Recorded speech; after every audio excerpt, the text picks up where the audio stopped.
Welcome, everybody, to the Indie Game Lunch Hour. Today we're talking with Bernard Schmalzried about starting an indie studio on a low budget.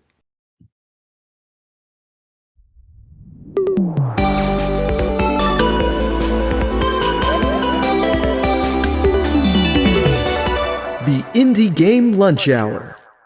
The bot was a little behind on that one. That's okay, though. Welcome, everybody, to our magical live podcast here in the Indie Game Lunch Hour. We love to talk with indie game developers about their origin stories and hear how they got started in games. We also give the audience a chance to ask questions live in the second half of each episode. As always, I'm your host, Willem Delventhal, the headmaster of the Indie Game Academy and the self-proclaimed Wizard of Joy. And joining me today is Bernard Schmalzried. Bernard is one of the old school game developers actually working on what originally, I believe, was a Flash game called EpicDuel. And I think has a lot to potentially say about starting an indie studio and how to keep it going. Bernard, welcome. What are you having for lunch today? Probably chips and hummus. I actually had a doctor's appointment this morning, and I had to do fasting for 10 hours, and so I'm starving. I had like a little egg sandwich, so I'm ready to hit those chips and hummus as soon as I'm done with this. Then that's your like break fast food. You're like, just chips and hummus. That's all I need. That's all I need. I don't really like to get too much in me for the rest of the day, and that's enough to fuel me through until I get to dinner. So I've never been a big lunch guy. Amazing. I am impressed by that because I would be eating if I had just been fasting for 10 hours. Well, Bernard, you definitely have an interesting story. You're working on this game called EpicDuel. You were bought by the company who actually created Adventure Quest way back in the day, which is just like fascinating in and of itself. I'm sure we have a lot to talk about there. But you also have been working on this game, EpicDuel, for 16 years now, which is kind of insane. It's a real lesson in live ops and continuing service on an existing game. And I'm just kind of excited to dig in. So why don't we start with our first question, as always, which is the origin story. Tell us about you, Bernard. Oh, wow. So it started last year of college, about 2007, which is how you get the name EpicDuel, because Epic was still like the thing to call things. It's the ancient one of the ancient memes. So They'll find it in a hieroglyph in another couple of years. Yeah, for real. So what is this word? Epic. So I was actually in a completely unrelated major. It was a major called Art and Technology I went to Youngstown State University, originally from in Ohio. Go Penguins, I guess. But I randomly got a message on Facebook from somebody claiming to be the CEO of Epic Inventions, a game development company that was local. And it was like a huge wall of text on Facebook, and I thought, okay, this is an interesting pitch. It's on campus. I'll hear him out. And so I go meet with him, and first thing I notice is, okay, this guy is like 6'5". He's huge, and also he's just a student. So one of the fun things you realize is that to be a CEO, you just need to like have your company and give yourself the title. Anyway, yeah, that's really all, just confidence. But he was a computer science major, and he showed me a prototype for, it was a very, very simple stripped down model of what the game was going to be. And it was just little circles that were communicating, and you could type, you could chat. And this was all built on the SmartFox platform, which is what a lot of Flash games were using. Club Penguin was probably like the most famous one at the time. And this was prior to Artix Entertainment, the Adventure Quest company, having a true multiplayer game. So we really thought that with this, like, I just seeing the prototype, I could see the potential, just filling in. And that's what he really needed. My business partner, Jonathan, he needed an artist to help him. And so he kept developing this, and we formed an LLC where LLC partnership, which seemed like the best arrangement to do. He got, in addition to computer science, he also got an MBA. So wow, we were super prepared for this. So he's really, he was really kind of the mastermind of this operation. I probably wouldn't have gotten into game development if not for him kind of laying the foundation for all this and having that business knowledge. And through his business contacts, we got a lot of great advice and mentorship from different professors on campus about how to structure our business, how to structure our partnership, like what to do, what's legal, what's illegal, what looks like a good business plan. And that's what really gave me the confidence to say, okay, because in order to start this partnership, he asked me, instead of saying like, okay, here's what your salary is going to be, he said, okay, you need to give me a few $1,000s and we're going to start this partnership. Let's get this rolling. Say, wait a minute, I got to pay you to work for you? Like this is kind of weird, but it's like, so we invested, we both had like, through that invested initial investment, that's how we divided our equity in the company, because we were going to just be the sole partners in this. And after we graduated, we got an apartment. We started grinding hard on that indie game life. It was a 2-bedroom apartment in Austintown, Ohio, which anyone who's renting or thinking about renting now, a 2-bedroom was about $550. And it's not glamorous, but it's a 2-bedroom. It's a decent square footage, enough for us to set up shop. Now those same apartments are about 1,000. So it's like how time flies and how inflation. Actually, honestly, a smaller too. number than like I would have expected. It's still a really bad area, like not in terms of crime, but just in terms of like, it's really gray. There's nothing to do, which kind of helped us focus. Like there's nothing to distract yourself. It's like, where would we go? What would we do? Yeah, it's nice, just, yeah. And we really did. We sequestered ourselves. We had a grocery store, a local chain, Rulli Brothers, that was right next door. We could walk to it if we wanted.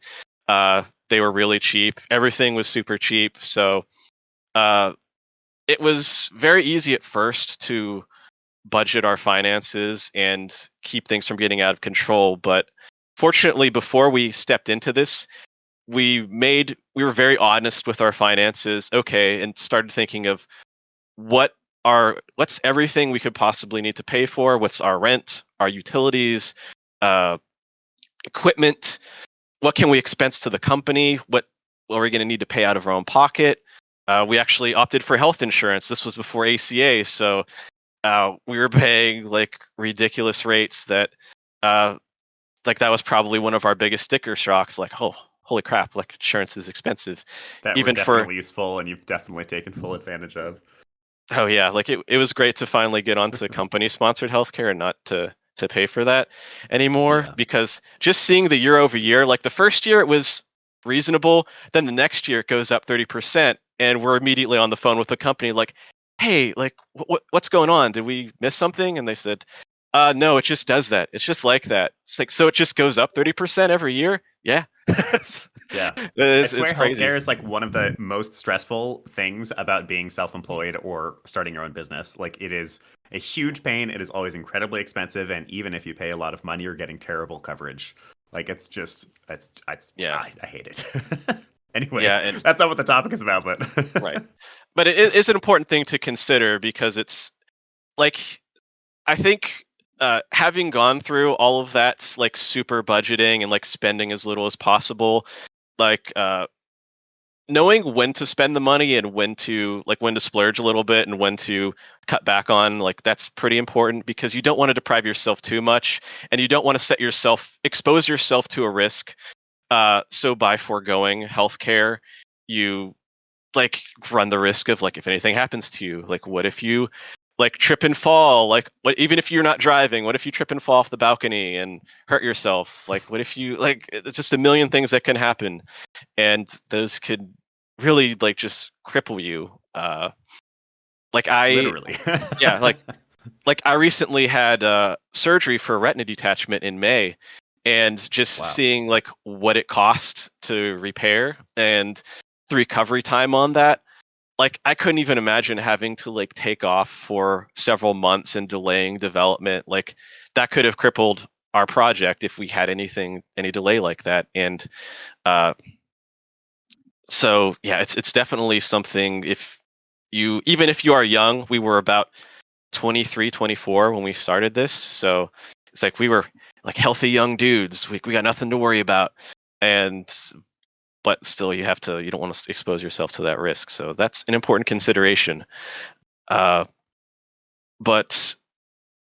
other things like that you don't want to deprive yourself of is healthy food. We thought that, I think we were budgeting about $80 a month for groceries at the time. Now, Wow. I don't even think you could do that now, but we were buying some garbage. Like not even the imitation like Kraft Parmesan cheese, couldn't even legally call itself cheese. It was like a jar of sawdust, but it was less than $1, so we got it. And it's like, okay, this is our Parmesan. Like just Wow. like there are times where like it's okay to have a vegetable. You really don't want to get scurvy while you're that's going to really upset your game development. Getting some pirate disease, that will be a disaster. Hasn't existed for 300 years except for indie game developers. Right, yeah. Like, so you can only live like a poor college freshman for so long before you have to give yourself some nutrients. And that's even more important. Like, if I were doing it today, like, you'd have to, like, it's like, I'm old, I need vitamins. Like, I can't, like, there aren't any vitamins in this sawdust brand food. Like, That's why you just buy the gummy vitamins. Then you can just eat ramen and gummy vitamins, and that I'm pretty sure they say is enough. Oh, yeah. Yeah, just stir it up. We got pretty good at creating some budget recipes. Like, see that keeps you humble though. It's like, oh yeah, you never get too fancy. You never forget where you came from, even if you actually start getting that paycheck. It's like you never splurge. We did come up with some good recipes like mushroom fajitas and ways to make things without meat. Like we could cook a big pot of fazool, like get some like Italian sausages, mix it up in a big pot, and then hey, we'd have food for the week. So that's going to help you to make very economical recipes like that. And this information mainly applies if you're actually living with somebody as in a roommate arrangement. Obviously, if you can't afford that or have to live with parents, like if you can forego paying rent, that's fine. It just happened to work for us to be like literally across the room from each other working. That was very efficient. And like living with your parents, they're not going to just let you stay in your room all day working. Like one, they're going to keep writing you to get a real job. It's like they're going to keep sending you resumes and job listings. They're going to like call you in for dinners. Yeah. And so it's like you might save money, but just to have that focused, concentrated development time is going to be really essential for at least getting you through the initial phases. So you're actually building something, you're actually building your prototype. And what I think really helped us was having a very solid business plan and a very solid design document to start with. So we knew exactly what we were building, what our milestones were. So we knew, okay, how much cash are we going to spend? How much burn? Like, what's our runway? How long can we keep doing this before we're just flat broke? And so we just stayed honest and stayed accountable to those milestones to stay on task. And if we saw we were behind, we would figure out what features can we possibly cut while maintaining that document, while maintaining the integrity of the product.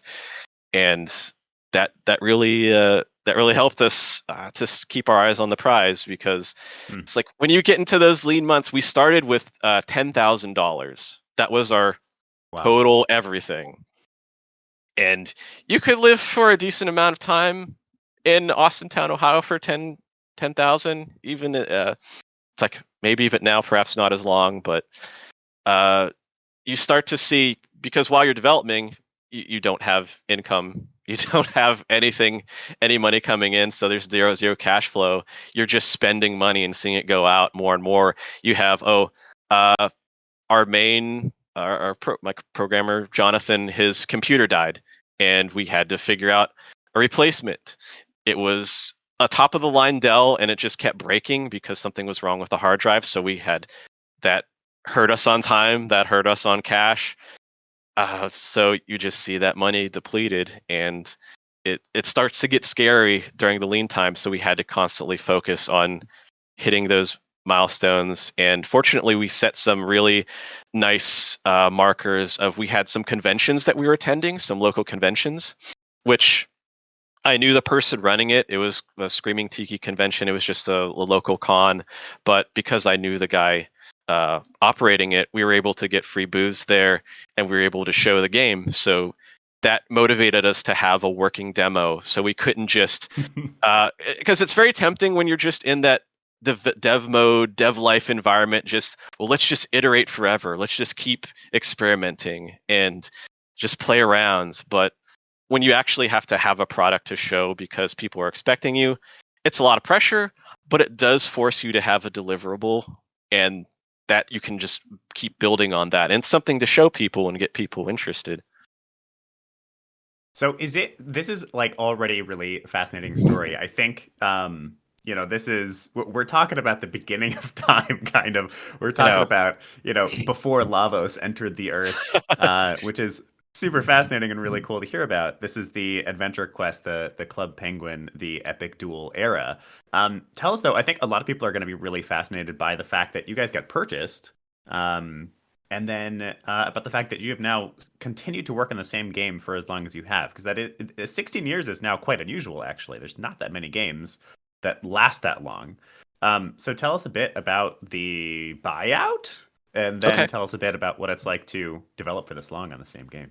Okay, that was a very exciting time for us because we had just reached out to them.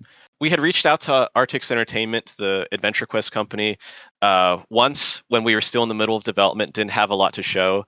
And we reached out to their business development contact, didn't hear anything. And then we had another one of our, kind of panicked, 2 a.m. talks around the kitchen table with the dim fluorescent light and a pot of coffee, like the 5th pot of coffee of the day, of like, man, we got to do something. What are we going to do? I was like, let's send them another email.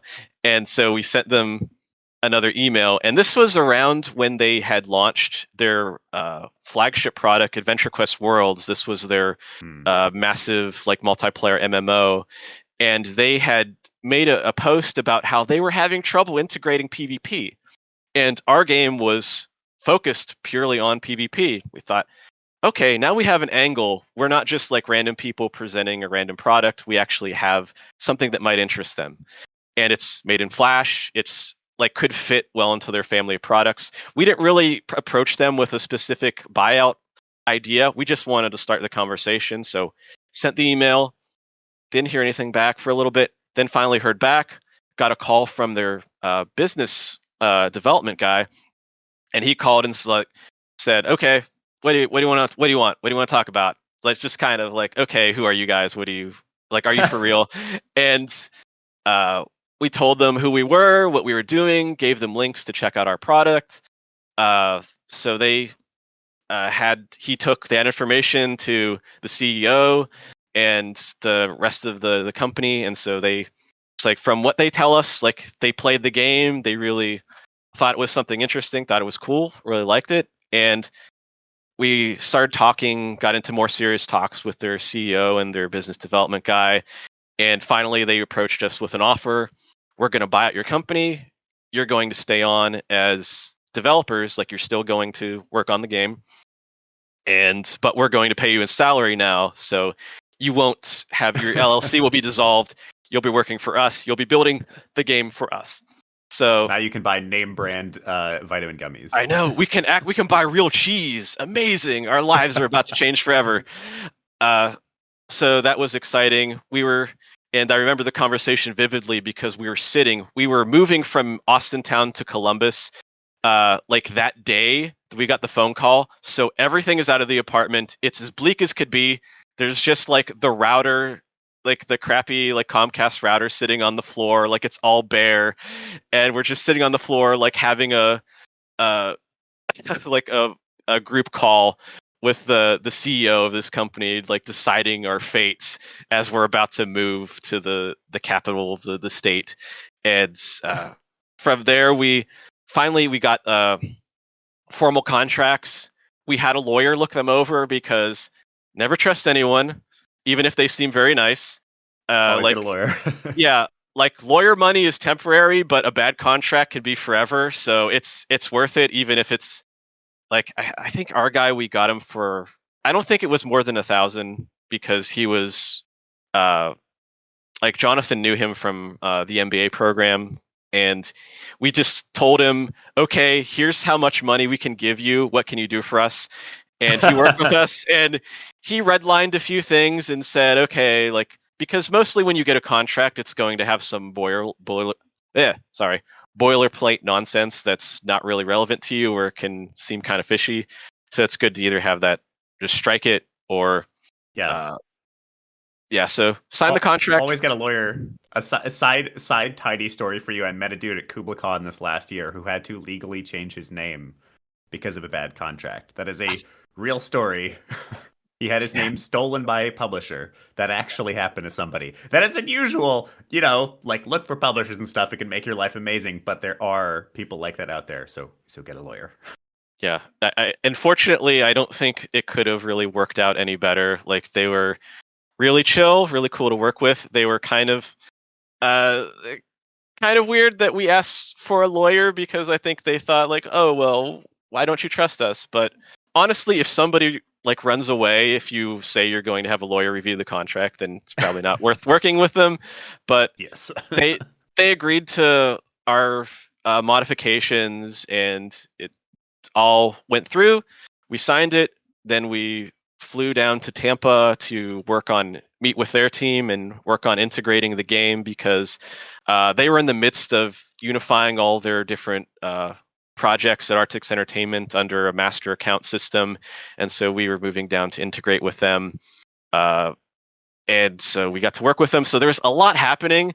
There was a lot of nothing happening while we were just like endlessly grinding and developing for, it seemed like, a year and a half, and then all of a sudden, like, flying back and forth, working with people, like finally meeting people, like getting out of the apartment. That's wild. That's crazy. There's a world out there. Uh, so that was really something else. Wow. But and so we worked on the game with them for years and years and years. We also, I think it was probably around like 2014, like, once Adobe formally announced that I think it was Apple that said, hey, we're getting rid of Flash, we're axing Yeah. it. And Yeah. then Adobe says, we're getting rid of Flash too. And so we knew the writing's on the wall. We have to start The end getting times. familiar. Yeah, we got to get familiar. Like, this apocalypse is coming. We got to get ready for it. So we built a mobile game, BioBeasts. Hmm. Now, when we're like, one of the advantages of working with this company in Florida was we were able to bring on 2 new devs to help us. We have Nick and Cass. There was a programmer and artist respectively, which really helped us out. And so we went from a team of 2 to a team of 4, and we started developing. And we moved on to this mobile game built in Unity. It was a much smaller scope game. It was just an action game where you it's like just a very simple not live servicey game, but it was very different from what we were working on, and that was like going to be our preview to possibly start porting EpicDuel into a Unity platform. Which it's funny, because that's been on our minds since like 2010, when we had a dinner meeting with like the CEO and business development person from Artix for dinner, and they asked us, "Hey, what do you think is in the future for EpicDuel?" And we said, we're like, I think the iPhone was like 2 years old at this point. Said, we'd really like to consider a mobile version of the game." And they shot back, "Mobile's dead." It's like, don't even think about it. Mobile's dead. And I mean, it's like seeing the roads that could have diverged, and knowing like, okay, well, if we had started then, how much further ahead we'll be now. But hindsight being 2020. So we kept developing, and eventually we actually stopped development on EpicDuel around 2016, 2017, to move over to, at the time, Artix was working on their 3D MMO, Adventure Quest 3D, which was a cross-platform game built in Unity for mobile and Steam. We worked on that. I worked on that for about a year, but I knew there was still a lot of like I had stayed behind as kind of like I would assist the customer support because they'd still get emails about EpicDuel and people, oh, we want it to come back, please update it. And I thought, what would happen if I updated it? And so I updated it, and like the player registration shot up, the sales shot up, and I got a call from uh, their finance guy, their CFO, and say, "Hey, what happened? Like, it's like what's going on with this game? Like, why is it seeing so much activity?" And I said, "Oh, because I started updating it again." And they said, "Oh, well, keep doing that, I guess." And so I've been working on it ever since. And so right now I'm the lead and kind of a general purpose jack of all trades. Like I do some programming, I do some art, and we have some contract artists. We have some people on the team that can help us from time to time. We have another full-time artist. So it's a smaller team than it was before, but it's still going. And I think just because we're running lean and mean, we're able to kind of serve this niche audience. Because you don't need a huge fan base to survive, but you do need a dedicated and passionate fan base. And I think we've managed to cultivate that. Yeah, what an incredible story. There's so much in here that I think is really fascinating. I love the fact that I love the garage startup story. First of all, like living mean and lean in a little apartment somewhere and just working on stuff 24/7. Like that is such a romantic idea of what a startup is like, and so few people actually have a story like that. So it's wonderful that you got to experience that kind of. I completely 100% understand the grind and how crap that could be some days, but wonderful that you got to do it, and inspiring, I think, for many of our listeners. And I also love that you just kind of like took this chance on Artix and you were like, we're screwed. What do? We really got to make it work for them. And you came at it. Mark in the comments said they found their niche. It's kind of true. You went, okay, what is the business value we can offer that they'll actually care about, that will help their bottom line? And that's often how these partnerships come about. It's not because you have some cool, awesome product that does X, Y, and Z. It's because, hey, I can make your lives easier. I can help you succeed. What is it that you need that I can provide, right? And that worked for you. And now the rest is history. So we do have to end a little bit early today. We have a shorter episode, but we mentioned the topic today would be a startup on a budget, figuring out how to do that for those who are interested. And you've already given us a good amount of information about that as a result of telling us your story. But I would love to hear like your condensed version. I have a couple of notes that maybe I'll call out, but what is your 101? Somebody wants to start a startup and they have no money to starting a studio on a lean budget.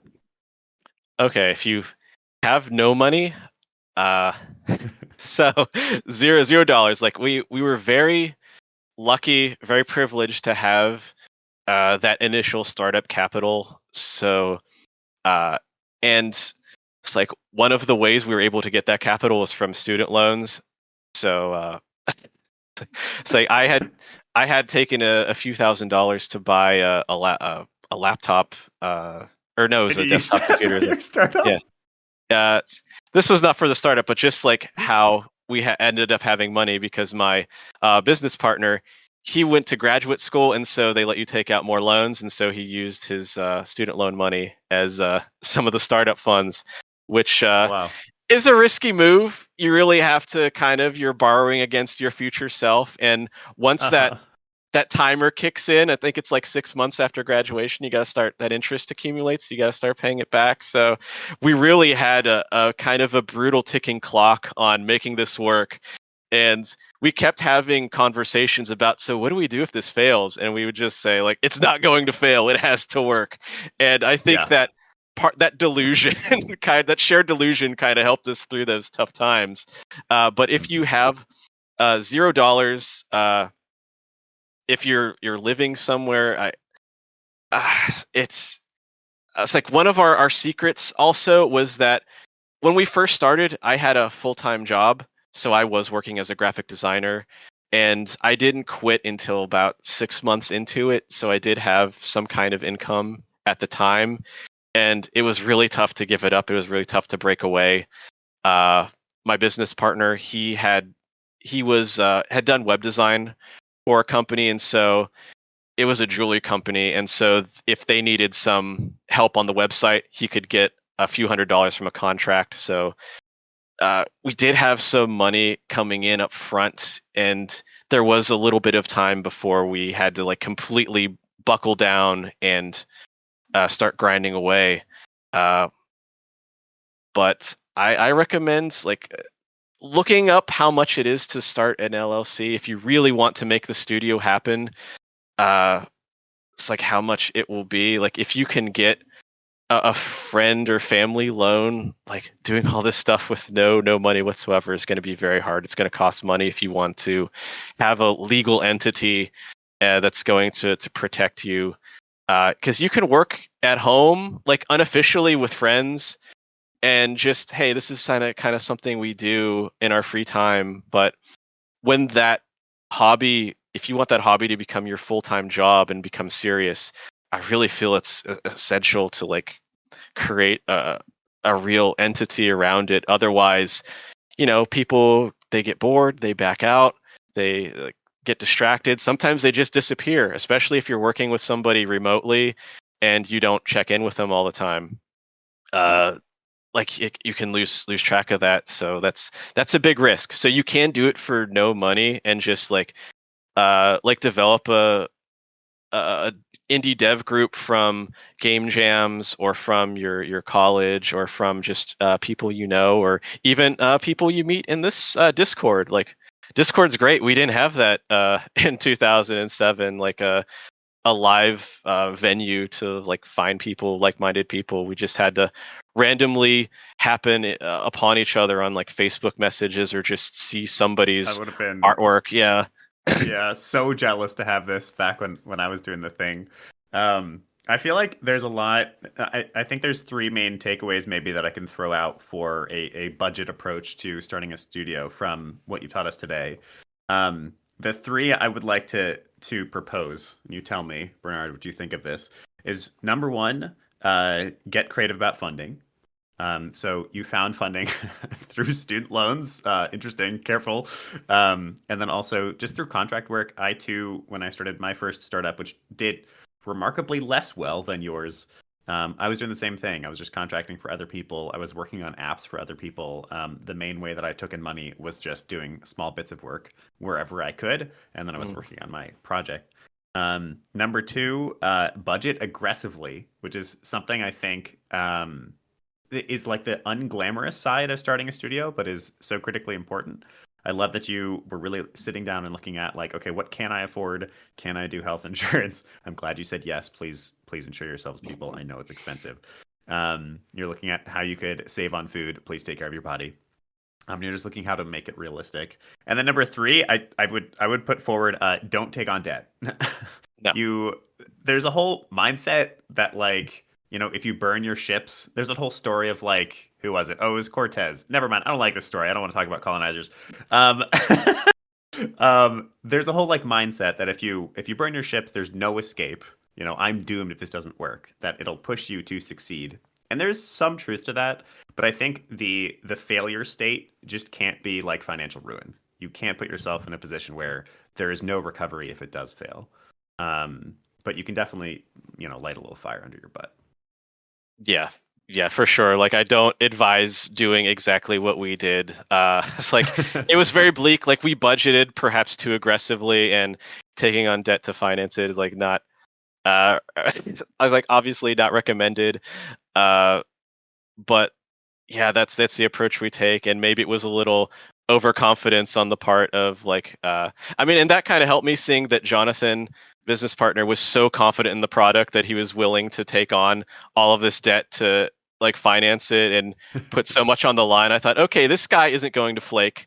He's in it for real. Like, fair. we are both on this lease. Like, none of us are getting out of here. And fortunately, we still lived close to home, which is another thing to disclose. Like, we didn't have we weren't going to be homeless if this didn't function. Like, we might have shot our credit for a while. So we could have blown a hole in our finances for a while, but it wasn't like total doom, just like kind of lick our wounds for a while, and it's kind of extraordinary that it managed to work out as well as it did. Like we went to have like a salary as opposed to like risking everything, which I mean that limits your upside, but that also puts a floor underneath you. So hey, you can finally pay your bills, you can finally relax a little bit financially, and it's amazing what a burden that takes off of you. Like that founder's burden of trying to make everything work, and God help you if it doesn't. The stress, if nothing else, the stress relief, if nothing else, is awesome. All right. So we are running out of time, but I'd love to get at least one community question in. So we have Rick up on stage. Rick, do you want to ask your question?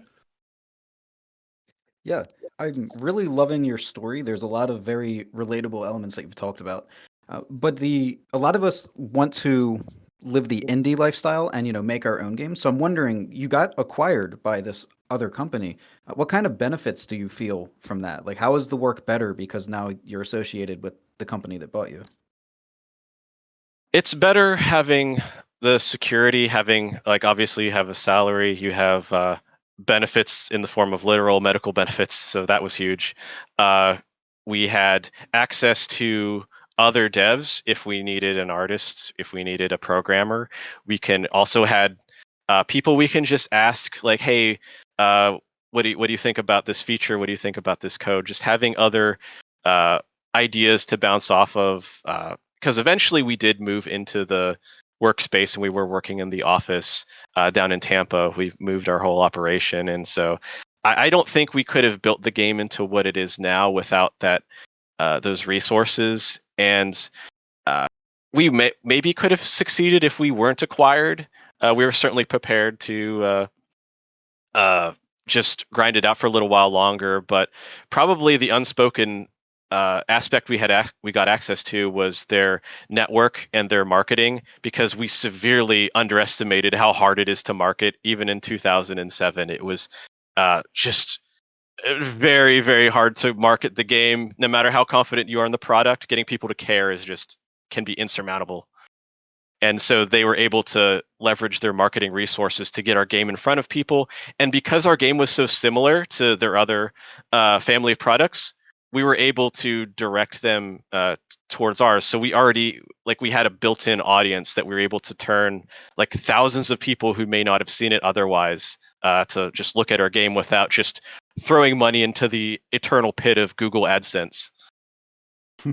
That's amazing. Awesome. Thank you.